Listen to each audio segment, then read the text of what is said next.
Queridos irmãos, muito boa noite. É com muita alegria que nós aqui estamos, atendendo o convite do Osmar, do Beto, dessa equipe maravilhosa da Colmeia, casa que nos abriu as portas para o Espiritismo, onde nós fizemos os nossos cursos, onde nós iniciamos o nosso trabalho nessa doutrina há bons anos atrás. Então, antes de começar a nossa conversa de hoje, vamos fechar os nossos olhos. Aqueles que quiserem podem colocar um copo de água ao lado ou na sua cabeceira.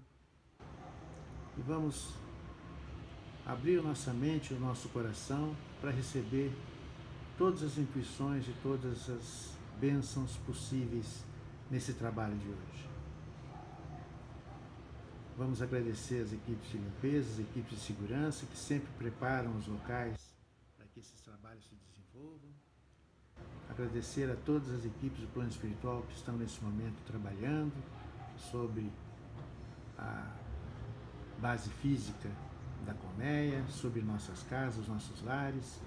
Agradecer a presença dos nossos irmãos desencarnados que, com certeza, aonde tem um ponto de luz do Evangelho, eles estão presentes para também receber consolo e ensinamento. Agradecemos, Pai, por todas essas bênçãos que não são negadas e nunca foram negadas a todos nós. Que Deus nos abençoe e nos acompanhe no trabalho de hoje. Que assim seja, graças a Deus. Queridos irmãos, a conversa de hoje é sobre o capítulo 7 do Evangelho segundo o Espiritismo. Bem-aventurados os pobres de espírito. Só para contextualizar, quando a gente fala em bem-aventurados, a gente está falando isso sobre o aspecto espiritual. E bem-aventurados no aspecto espiritual é estar feliz sob os olhos de Jesus. E como é que a gente fica feliz com Jesus? Quando a gente faz isso que nós estamos fazendo. Quando a gente dedica a nossa inteligência, dedica a nossa atenção aos ensinamentos e principalmente quando tentamos realizar, praticar esses ensinamentos. Quanto mais doação nós fazemos, mais felizes nós estamos. Agora, existe o lado terreno desse bem-aventurado. Então, para muitos, os venturosos são aqueles que contam vitórias sob o conceito mundano, sob o conceito desse mundo terreno.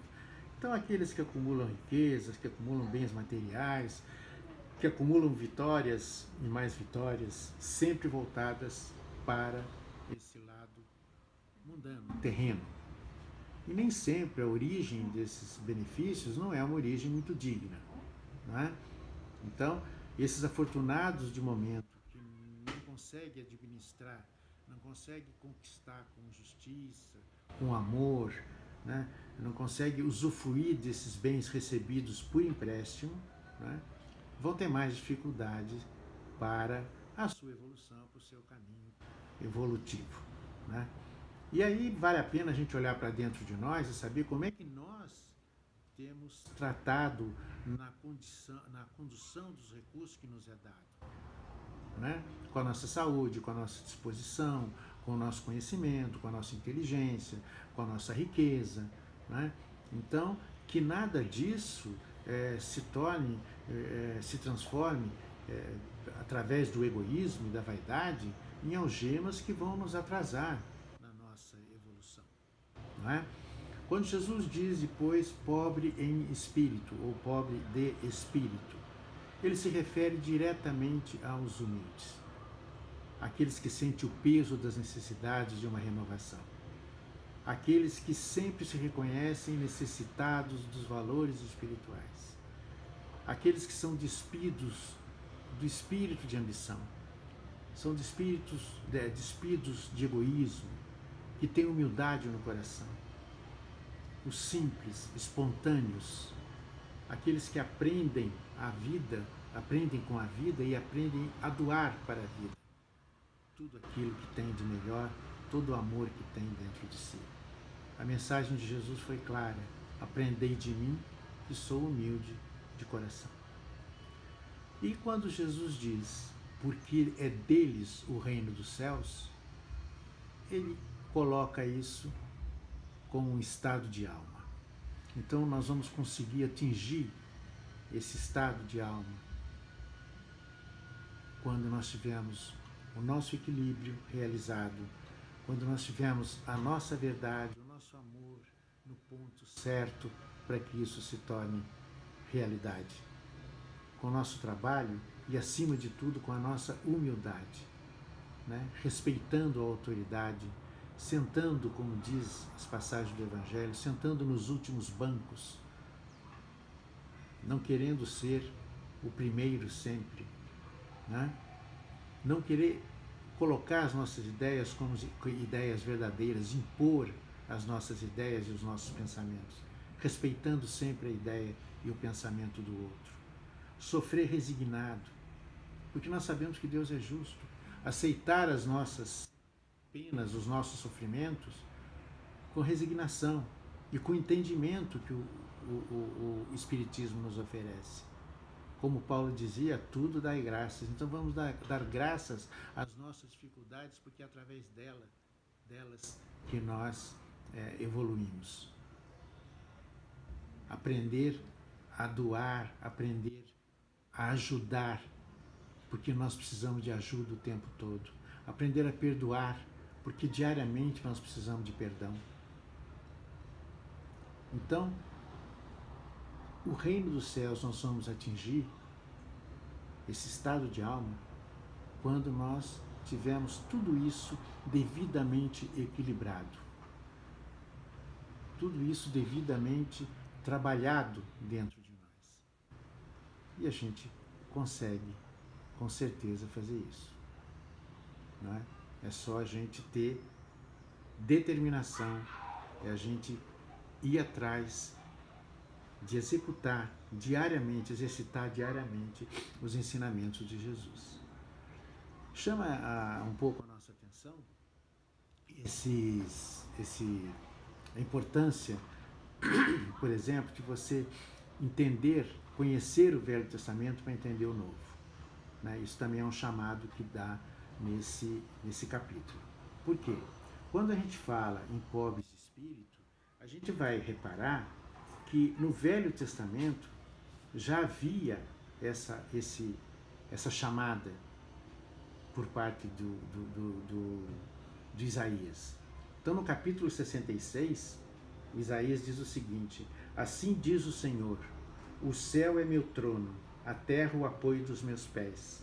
Que tipo de casa podereis construir para mim? Que lugar me poderia servir de pousada? Tudo o que aí está, minhas mãos é que fizeram. Tudo o que existe é meu, oráculo do Senhor. Aqueles por quem olhos são o pobre, o de espírito abatido, o que treme diante da minha palavra. Então, Isaías já trazia esse ensinamento e essa mensagem. Isso não era novidade. Por isso que Jesus sempre diz que veio exatamente atualizar, né, os ensinamentos que nós já tínhamos recebidos. Então não veio destruir nada nem trazer nada novo, mas ele veio solidificar ensinamentos que já estavam vindo com os profetas do Velho Testamento. Né? Aí a gente percebe, eu acho que só até agora a gente falou várias vezes na palavra humildade, e a gente percebe que nesse capítulo o chamamento principal é para a prática da humildade. É uma lembrança para que a gente trabalhe isso dentro de nós. E a imagem assim perfeita que dá para a gente ter desse sofredor, desse pobre de espírito contrito, né, está exatamente no capítulo 7, quando, na instrução dos espíritos, Lacordaire, em determinado momento, faz uma citação a uma mãe que sai em busca de alimentos para os seus filhos. Então, Lacordaire coloca o seguinte: pobre criatura, és mãe e teus filhos sofrem, estão com frio e com fome, e vais curvada sob o peso da tua cruz. Pobre contrito o peso do sofrimento. Humilhar-te para lhes conseguir um pedaço de pão. Eu me inclino diante de ti. Quanto és nobremente santa e grande aos meus olhos. Espera e ora. A felicidade ainda não é deste mundo. Aos pobres oprimidos que confiam em Deus, Ele dá o reino dos céus. É um texto realmente muito bonito, né? E que nos mostra exatamente que tipo de humildade nós estamos falando, nós estamos trabalhando. E lendo e fazendo algumas outras preleções a respeito desse assunto, eu descobri, eu achei, né, um trabalho de André Luiz que faz algumas reflexões muito interessantes sobre a humildade.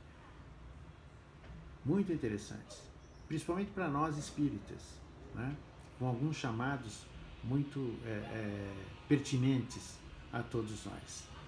E vamos aproveitar então esses minutos que a gente tem de conversa para lembrar essas chamadas que André Luiz faz, né? A primeira delas é que André Luiz nos coloca o seguinte: a humildade transforma, não é? E a humildade transforma mesmo, porque a humildade nos leva a ficar sempre abaixo, à espera do que realmente nós merecemos, do que realmente nós temos. Agora, a falta de humildade, ela transforma muito mais, e transforma para o mal. A humildade é essencial para o nosso equilíbrio, para o nosso progresso, para a prática do bem. Sem ela, a caridade se transforma em quê? Em humilhação. Então, quando André Luiz diz que a falta de humildade transforma, ele mostra, porque ele diz o seguinte: o saber se transforma em exibição, a autoridade se transforma em tirania, a ciência se transforma em arrogância, o zelo se transforma em ciúme, a crença em fanatismo, a disciplina em violência. Então, a humildade é essencial ao nosso equilíbrio. Sem ela, a beneficência se torna uma humilhação. Então, a gente precisa trabalhar e muito esta virtude que nos é oferecida pelo Pai. Porque nada é fácil. A gente sabe disso, mas a gente esquece. Então, diariamente, nós temos que estar trabalhando isso. Porque, ainda que a gente não siga todos os ensinamentos, ainda que a gente não consiga executar tudo aquilo que a gente aprende, um pouco nós temos que fazer e a gente consegue fazer. E esse pouco nos mostra que nós estamos tentando, que nós temos conhecimento. Isso nos ajuda a seguir em frente. Então, André Luiz faz também uma colocação nesse sentido, quando ele diz que ainda não segues o Evangelho, mas pelo menos não ages com arrogância. Então, não perdoas, mas não ofendes, não auxilias, mas não atropelas, não ajudas, mas não prejudicas, não concordas, mas não criticas, não constróis, mas não atrapalhas. Então, esses pequenos gestos cotidianos revelam o esforço que nós estamos fazendo no bem. Então, isso já faz com que a gente entenda que não importa o tamanho da obra. Como diz o André Luiz, mais importante é ter uma gota de humildade do que um oceano de orgulho. O peso das pequenas ações é muito grande. O peso das pequenas ações nos ajudam e nos elevam e auxiliam na nossa caminhada. Então, a gente precisa ter muito cuidado para trabalhar também essa nossa arrogância. Porque isso também é uma coisa meio natural para nós. A gente às vezes até não percebe isso, né? Então a gente precisa tomar muito cuidado com isso. E precisamos tomar muito cuidado para não buscar o privilégio antes do dever. Ou seja, nós temos que aprender a servir sem nenhuma exigência. Não dá para a gente ficar querendo fazer troca, né? Não dá para a gente querer, não, eu vou trabalhar sim, mas eu quero escolher o trabalho. Né? Eu vou numa reunião, mas eu quero ficar impondo as minhas ideias. Eu faço qualquer campanha que me convidem, mas eu queria um certo destaque, porque afinal das contas eu estou ali, né, trabalhando, fazendo essa campanha.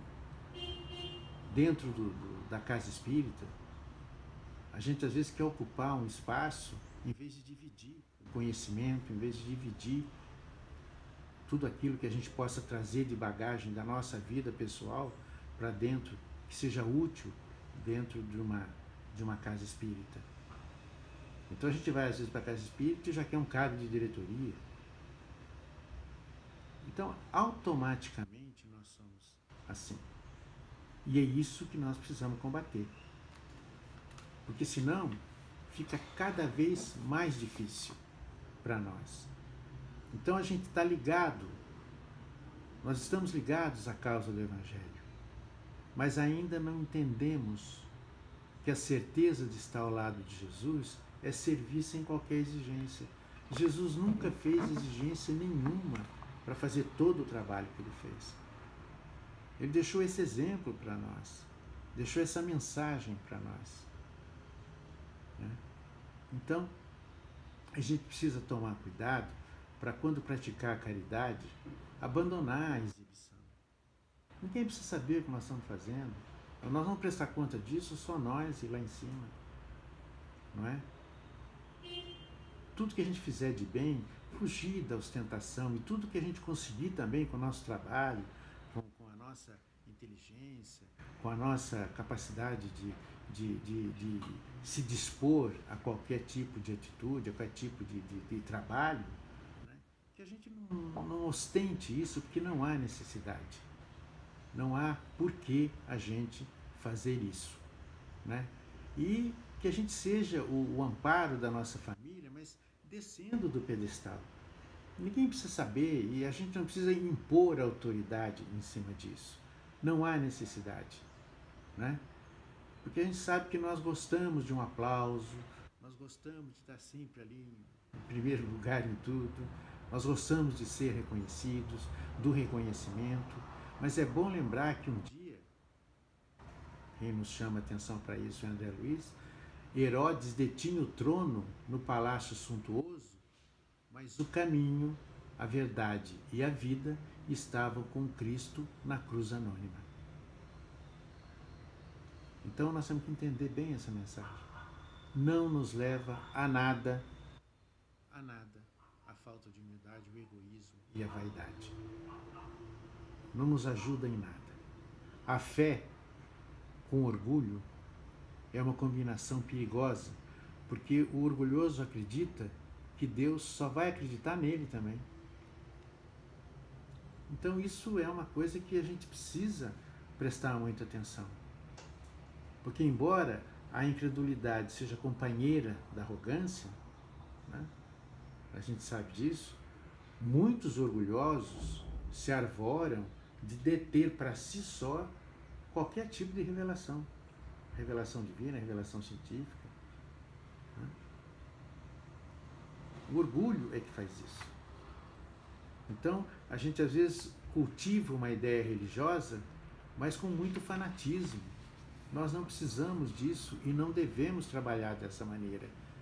A gente busca às vezes o auxílio espiritual, mas a gente quer privilégio. A gente exige às vezes privilégio. A gente assume tarefas assistenciais, dentro das casas principalmente, mas a gente não pratica a tolerância. A gente continua sendo intolerante. A gente faz aquilo como se fosse uma obrigação, uma necessidade para prestar conta aos outros. Mas não somos tolerantes. Às vezes, quando a gente prefere dar um dinheiro ou dar uma cesta básica, isso não tem o mesmo peso do que a tolerância de ouvir as pessoas, porque elas precisam ser ouvidas. Um abraço vale mais do que um tostão, a gente sabe disso. Então, o pão espiritual é mais importante que o pão material. Tudo tem medida e tudo tem o equilíbrio. Fé com orgulho resulta em combinação desastrosa. A gente precisa ter sempre isso em mente.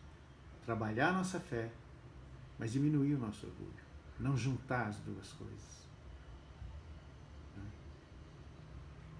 E diariamente nós temos oportunidades que nos são oferecidas pelo plano espiritual para que a gente trabalhe essa nossa humildade, que a gente faça esses exercícios, que a gente não imponha a nossa opinião, que a gente ouça o nosso irmão, que a gente não fique irritado com qualquer tipo de crítica, mas que a gente considere essa crítica, que a gente aprenda a ver o que pode ser aproveitado desse comentário. A gente não deve evitar o menos favorecido. Cumprimentar com educação, com amor, com simpatia. Nós mudamos de calçada quando tem alguém no chão. Ou quando a gente está indo por uma calçada e está vindo alguém, a gente já acha que vai pedir alguma coisa para nós. Nós mudamos de calçada. Nós passamos, às vezes, pelo necessitado olhando para o outro lado. Nós somos iguais. Talvez já tivéssemos estado naquela posição ou ainda vamos estar. Então, trabalhar a humildade, fazer o exercício da humildade é exatamente isso. Não ficar afrontando o adversário, provocando. Não desprezar a ajuda de ninguém, porque nós vamos precisar e precisamos diariamente de ajuda. Quem de nós já não precisou de uma mão amiga, de um braço amigo? Então, essas ocasiões de exercício de humildade, nós temos que aproveitar.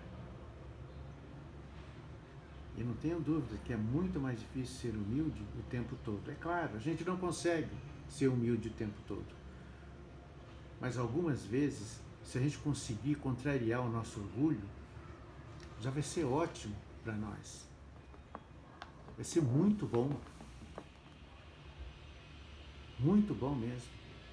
A humildade é companheira da caridade na conquista do crescimento espiritual, nos lembra André Luiz. Razão pela qual é importante vencer a arrogância para não te atrasares no caminho da evolução.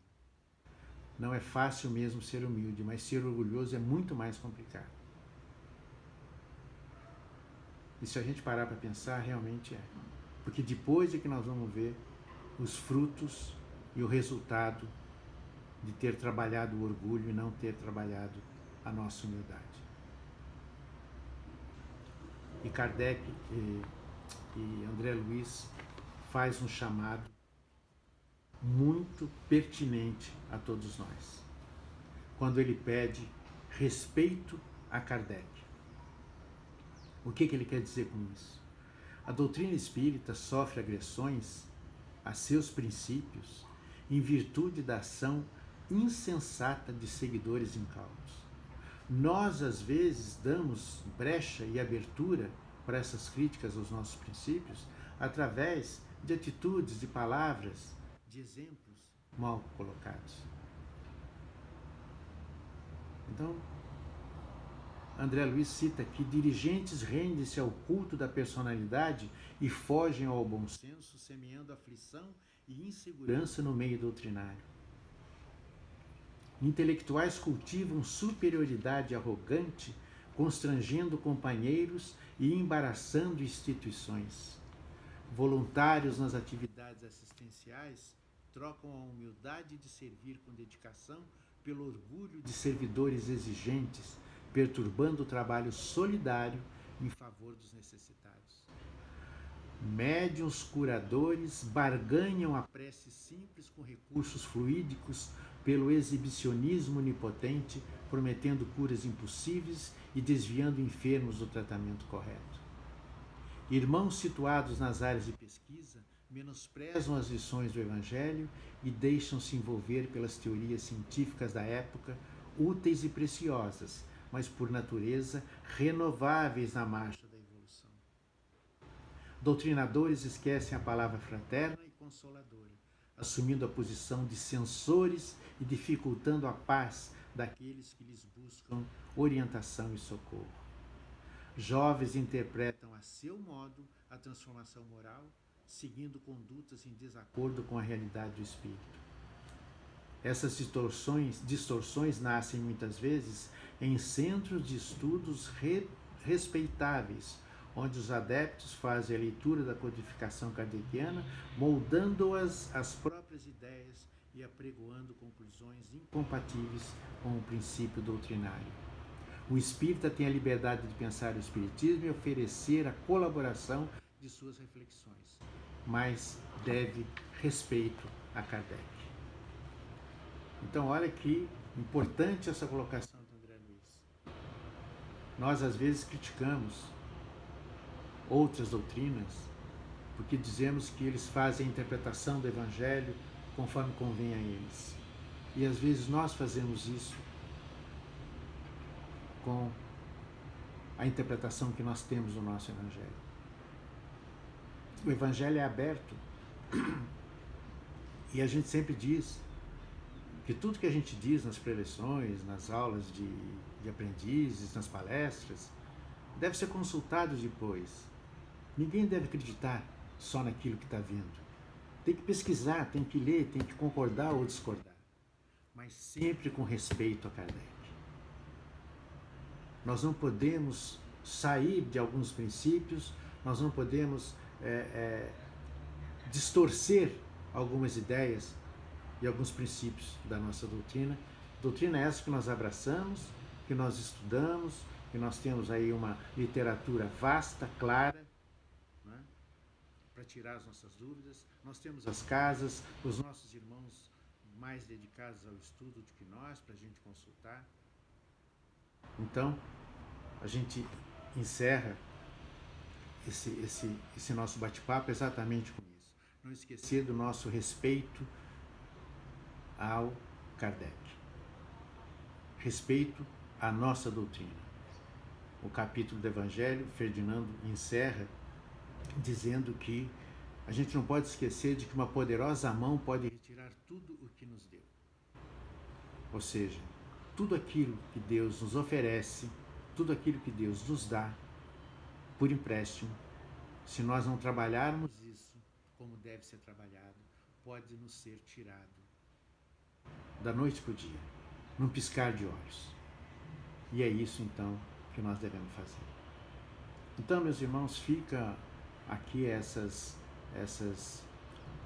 reflexões que nos foram trazidas por André Luiz através uma psicografia de Antônio Baduy Filho. Eu acho que todo mundo conhece, se não conhecer, é um livro Vivendo o Evangelho, que eu uso, tem volume 1, volume 2, onde ele faz um trabalho em cima de todos os capítulos do Evangelho. Muito interessante, nos auxilia muito no entendimento e traz às vezes algum caminho que a gente passa desapercebido quando estuda ou quando lê o Evangelho. Então, eu gostaria de agradecer imensamente a todos vocês pela atenção, pelo carinho de estar aqui nos ouvindo, e vamos encerrando esse trabalho de hoje, agradecendo ao nosso Pai mais uma vez pela oportunidade, agradecendo pela clareza dos ensinamentos, agradecendo pela vida, agradecendo pelo teto, pelo abrigo, pelo alimento e pelo trabalho. E nesse momento, vamos fazer as nossas doações, humildes doações,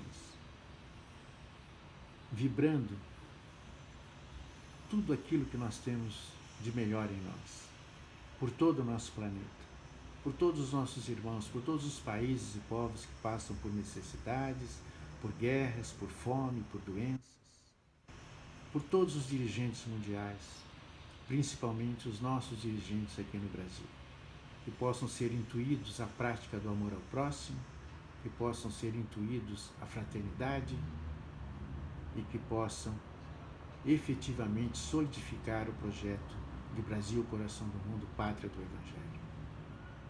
Vibrar por todos os hospitais, asilos, orfanatos, por todas as delegacias, por todos os penitenciários, por todos os nossos irmãos que trabalham na área da saúde, na área da segurança, por todos aqueles que trabalham nas ações sociais de ajuda ao próximo, por todas as casas de oração, independente de doutrina, mas especialmente as casas espíritas, por todos os nossos irmãos trabalhadores que incansavelmente divulgam essa doutrina. Vibrar por todos os nossos irmãos encarnados e desencarnados, por todos os nossos familiares. Vibrar por todos aqueles que dependem das nossas atitudes e dos nossos exemplos para a sua caminhada. Vibrar finalmente por todos nós, que nós possamos ter a força necessária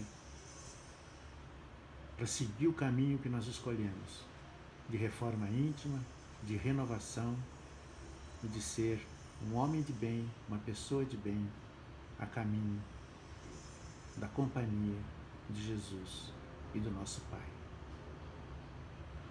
Encerramos dizendo: Ave Maria, cheia de graça, o Senhor é convosco. Bendita sois vós entre as mulheres e bendito é o fruto do vosso ventre, Jesus. Santa Maria, Mãe de Jesus, rogai por nós os pecadores, agora e na hora do nosso desencarne. Pai nosso que estais nos céus, santificado seja o vosso nome, venha a nós o vosso reino. Seja feita a vossa vontade, assim na terra como no céu. O pão nosso de cada dia nos dai hoje. Perdoai as nossas dívidas, assim como nós perdoamos aos nossos devedores. E não nos deixeis cair em tentação, mas livrai-nos de todo o mal. Que assim seja, graças a Deus. Muito obrigado a todos. Boa noite.